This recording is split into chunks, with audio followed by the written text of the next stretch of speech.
Alrighty, folks, there is a lot of stuff going on in the mortgage market. And like we always do on Thursday, we talk with Convoy Home Loans and we bring you the truth, even when you don't want to hear it. We got to bring you the truth. Last week, in a very private school session, you shared with us that one of the largest Wall Street buyers of DSCR loans has stopped buying. So we'll get a little update on that. We also obviously had the Fed meeting yesterday where they cut rates and rates went up again, and not by a little bit. Rates went up a lot. Now we have people like Franklin Templeton and T. Rowe Price talking about 5 and 6% 10-year notes. Folks, stop waiting. Stop waiting. Write deals that make sense today, that have 30-year fixed rate today, because things might get scary in 2025. Jonathan, what say you? What's going on? Where do you want to start? I mean, I'd probably start with that conversation about not waiting. The market, and we've had so many conversations with clients that are honestly confused. And I think that in my career, I have not seen as many people like worried about and so engaged in where the market is than in this market right now in the last 3 years. And I think that the reason being is social media, all these influencers coming out talking about rates. And a lot of these people are following these influencers. But what they don't realize is a lot of these influencers, some of them are not doing that many deals, or are not doing, like, their job is influencing, right? So because of that, um, I think some people are getting advice from the wrong people. Some people were waiting for, obviously, if you go back in our videos, like a year before, they were like, rates are dropping to 4, rates are dropping to 3 immediately. Other people said as soon as Trump hits the market, rates are going to drop and shoot down to 2. All of this stuff is from the social media influence sphere, and people like me and you are literally out here digging back the road to sanity and trying to get these people to walk it, because Yeah. what they are hearing is not really what the market is providing, right? And I think that the biggest confusion Yeah. is, why are rates going up when the Federal Reserve is cutting rates now, right? Yeah, well, let's just have that conversation again. We've talked about this so much. We've warned people not to believe the hype that rates were going lower. In fact, we've talked about, if you like it, lock it, for the better part of a year now. So I feel good about what we've done.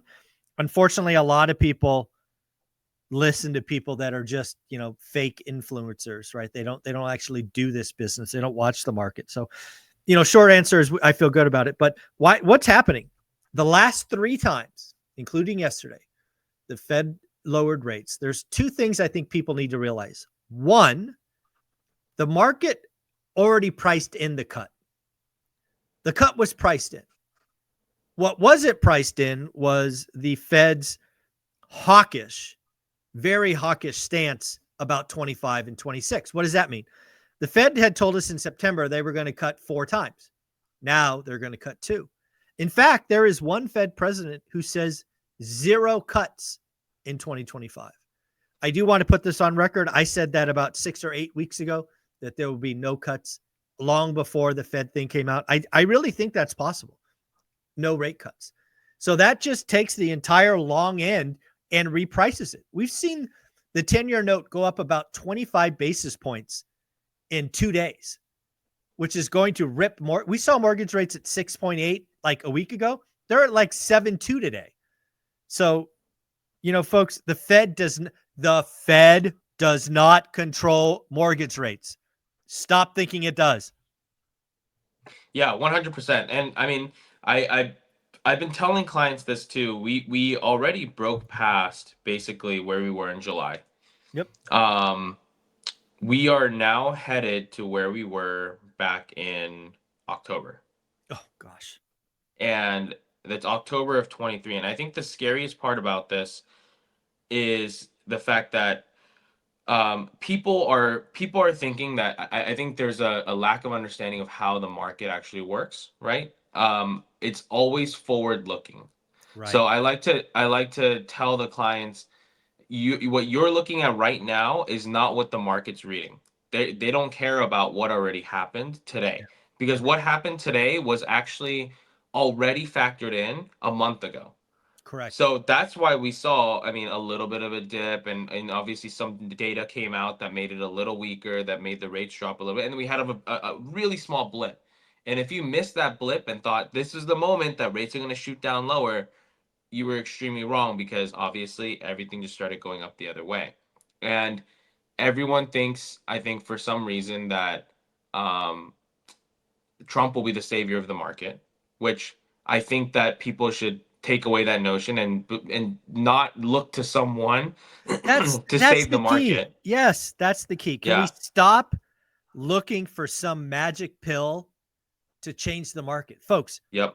write a deal that makes sense today. One of the most disastrous things that I heard over the last 6 months from some of these crazy influencers was marry the house, date the rate. Do you know how many people got into alligators, negative cash flow property, because they thought they would magically refi at 5%? Folks, that's not coming, right? You bought a bad deal. Shame on you.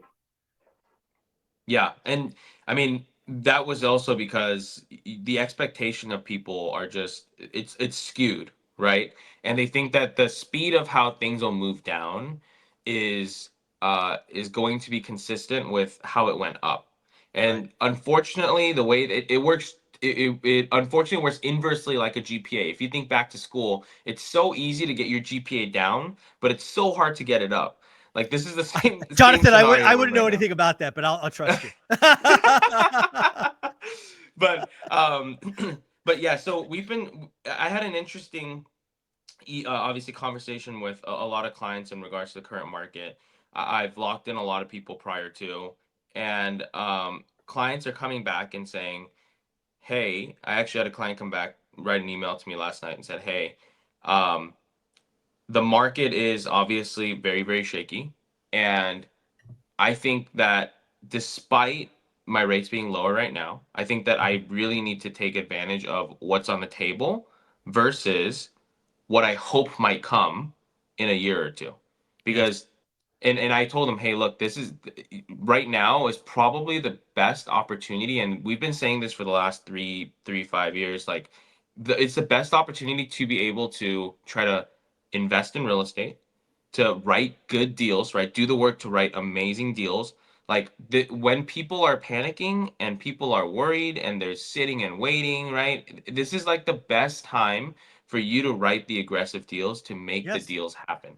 So if you Couldn't want to agree do more. that, it's better to have liquidity and everything ready to go for you to be able to make the moves instead of waiting for, oh, let me just wait until the rates drop an eighth or a quarter or a half. Because once you're doing that, you're trying to time the market. Yeah. And the greatest investor of our time, Warren Buffett, even is like, I don't it's not time, you can't time the market, period. Yeah. It Time in doesn't the happen market. that way. Yeah. Not Yeah. time. Yeah. Well, let's talk about something that you were gracious enough to bring to the school community at One Rental at a Time last week. We'll do it here for the masses on YouTube now. There was a very large DSCR lender who essentially said, "I'm full, I'm out." There was theory that they might come back in January, but looks like there's some rumblings that they just might be out entirely. Is that right? Yeah, and it's probably the biggest Wall Street buyer on the market, and they are basically turning off all faucets, Wow. and they left a bunch of these lenders that were selling them directly, with bags, that with them walking with nothing in their hands, and everyone's just left holding the bag.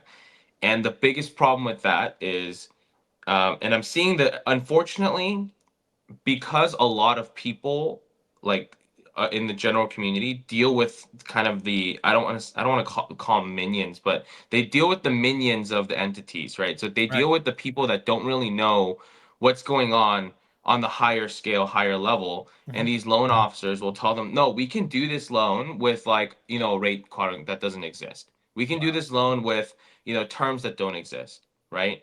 And it's because the speed of how they're moving and the information that they're getting is insanely slow compared to what we're talking about right now. Right.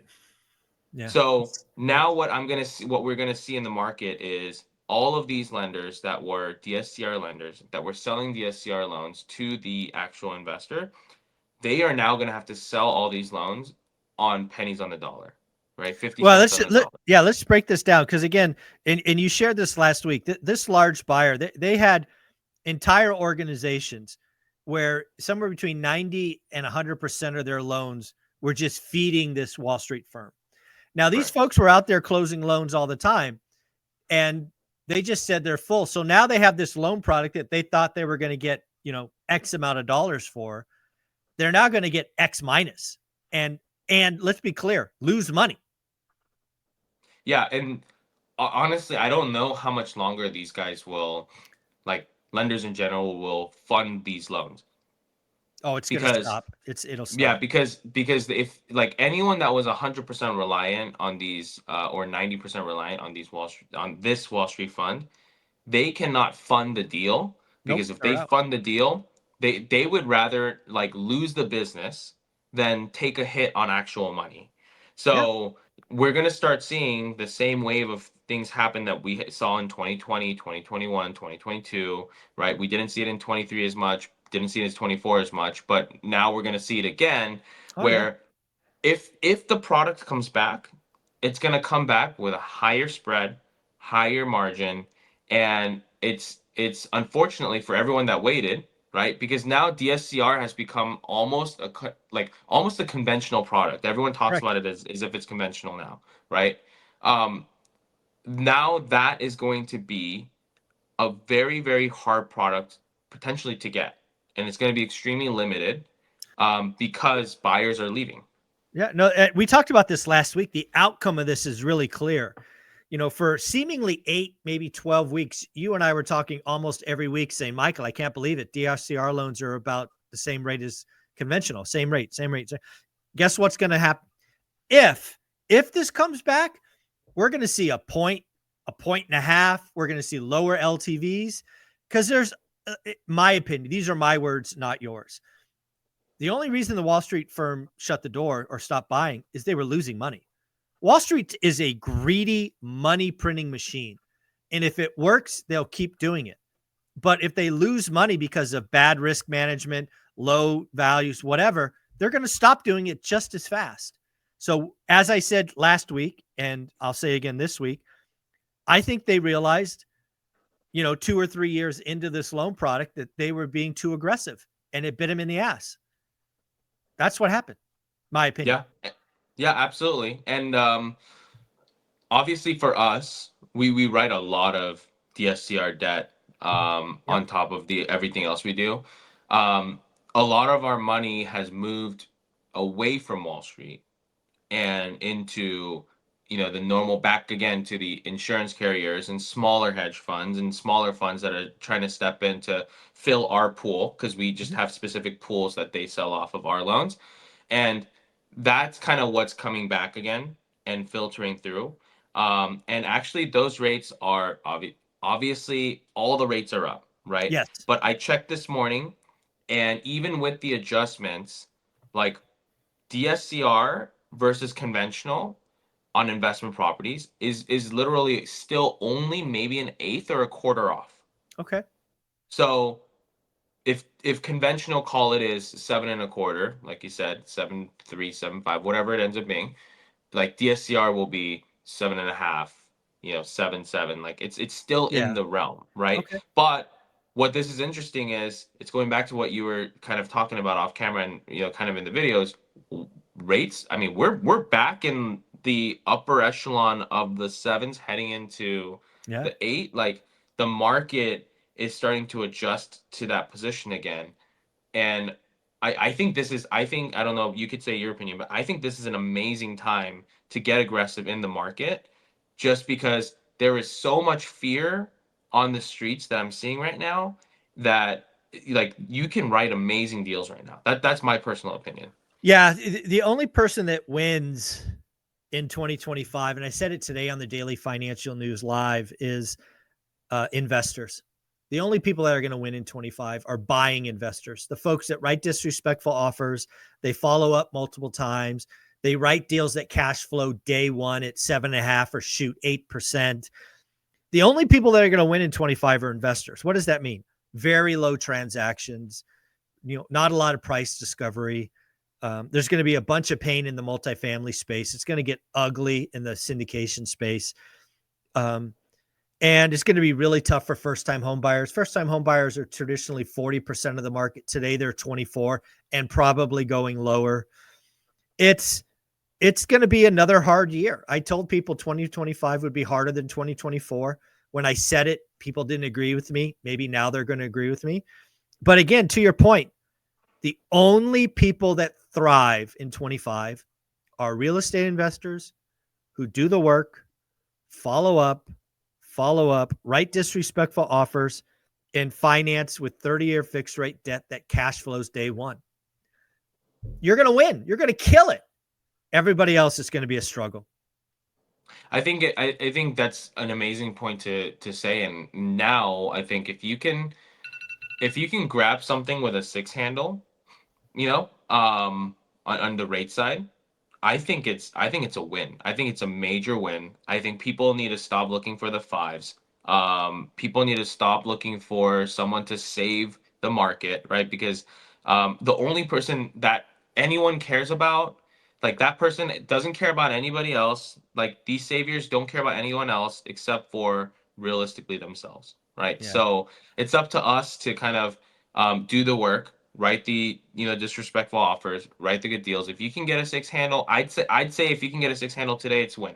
And hold on to that loan, 30-year fixed, make it long term, make sure all your planning is 5 years, 10 years, not like 6 months, 12 months. Don't take bridge loans at 6 months hoping that appreciation will happen, because that's what I'm seeing a lot too, is these clients are coming in a month before their bridge loans are up and they're trying to refinance out and they haven't made a payment Ouch. since the beginning because everything's deferred in and the appraisal doesn't come in as high as needed.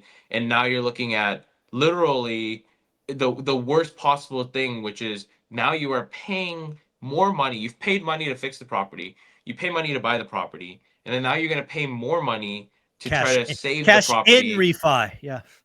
So I think there's a lot of risk right now to these shorter term loans. So I would Absolutely. never recommend to any client that you take less than 12 months. If you're taking a bridge loan, it better be less than 12 months. And on top of that, it better be like a built-in margin of at least 20 to 40% so that if you ever have to fire sell it on the market, you can do it without losing money, right? Because Yeah. that's the worst thing you want to do. Yeah, no. At the end of the day, folks, if you're in my community, writing deals today have to be with 30-year fixed rate debt. If you're a developer or you're doing BRRRRs or whatever, I get it. But yeah, the longer the term, the better your chances, in my opinion. If somebody wanted to reach out to Convoy and see what's what and what's right for them, how do they do that? Go to convoyhomeloans.com and let us know you come from where at. Yep, there's a little drop down window. Just say one rental at a time. You will get this fine gentleman or his partner, Dustin. Otherwise, I don't know where you go, but you don't get the two rock stars. Thanks, buddy. Thank you. Mm-hmm.